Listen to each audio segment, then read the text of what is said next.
Broncos now 2-0 in the meaningless preseason games, but as we like to say about the preseason, they don't count, but they do matter.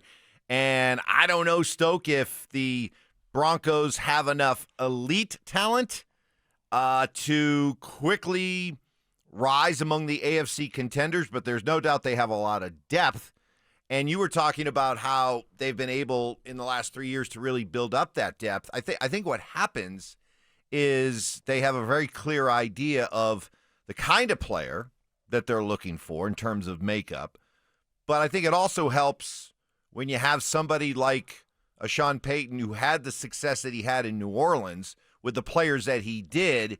And a lot of times he can see similarities in guys that are coming out of college. For example, Pat Bryant, who was a surprise pick. Many people, the draft evaluators, thought that he went maybe 2 rounds too early.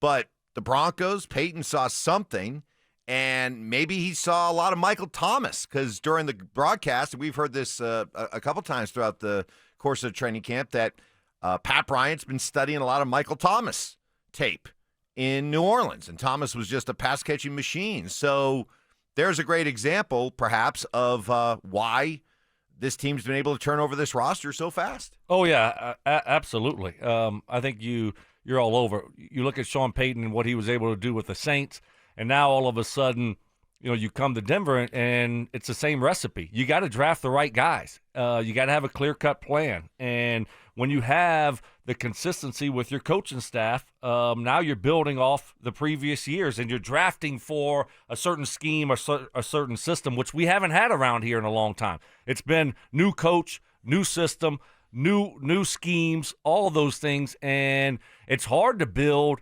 depth when you're continuing to change all the time. What you're looking for as a organization, as a general manager, as a coaching staff. So having that consistency there with Vance being here running the same system, Sean obviously with the same coaches, that's huge for building a good quality football team. All right, receiver here. Pat Bryant, what do you see when you watch this guy? Because, again, he was a surprise pick, and yet for somebody who supposedly, didn't possess above-average speed coming out of college, he always seems to be open.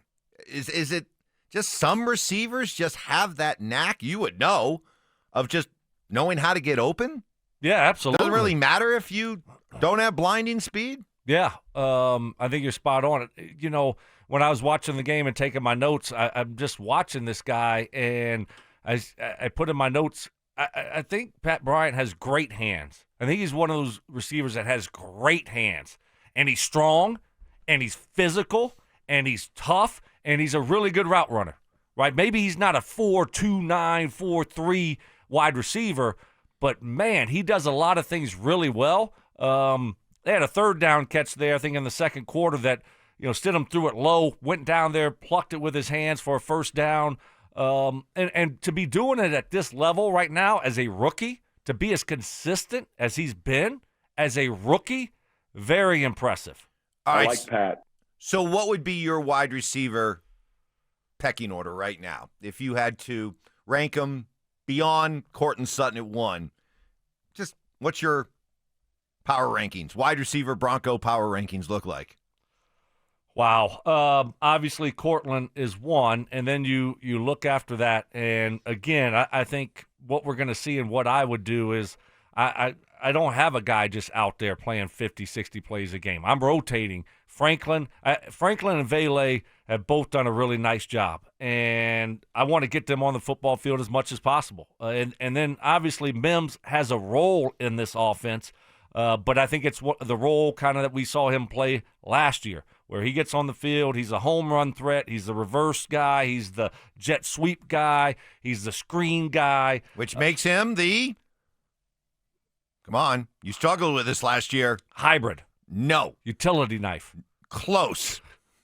Swiss Army knife. Swiss Army knife. Okay, all right. It took me 3.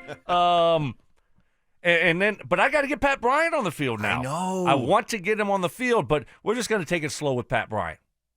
And then where does Sherfield fall into the mix? Is he your slot guy? But Again, it goes back to your depth. Got a really good, solid, quality wide receiver room. How would you do it? I would go Courtland 1, Franklin number 2, and then depending on flip a coin, Bryant and Vele, and I would leave Mims more in that hybrid Swiss Army knife, does a little bit of everything. But I think if you're looking at your wide receiver classic number 2, if you feel like you need a 1, a 2, I think I go with Franklin. I mean, the guy's had a great camp and 4 more catches, 67 yards, 2 touchdowns. To me, I mean, I said it back in February. I thought this guy was going to be the breakout player of the year for the Broncos, so I see no reason why you can't anoint him number 2 right now. I mean, I wouldn't be upset with that, but, I mean, you know what we're going to see. We're going to see what we saw last year. A lot of personnel groupings. All these guys are going to play a lot. So I think there will be, you look at, a little Jordan Humphrey, how many plays did he play last year? A lot. I mean, is that going to be Pat Bryant this year? Certainly, I think they'll start him off slow and see how he responds. You got to earn your coach's trust in the NFL. Your offensive coordinator, your head coach, your quarterback, you got to earn their trust. And sometimes it's hard for those guys just to throw a rookie wide receiver in there, say, go. So they'll give him a little bit. And if he proves that he can handle it and is making plays like he has been, then he could get more. But I think Vele's going to get a lot. So is Troy Franklin. And then Pat Bryant will be sprinkled in. By the way, how about Pat Bryant's block on that long Evan Ingram? Yes. Just bulldozed this guy out of bounds.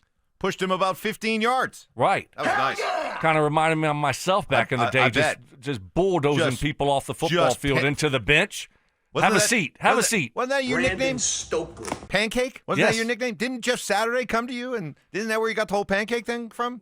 Yeah. That's a story for another day. Another day? Yeah. No, but I just think that Pat Bryant can flat out. I mean, he does it all. He's tough. He's physical, and he's got great hands. And look, that play right there just kind of shows you what he's all about.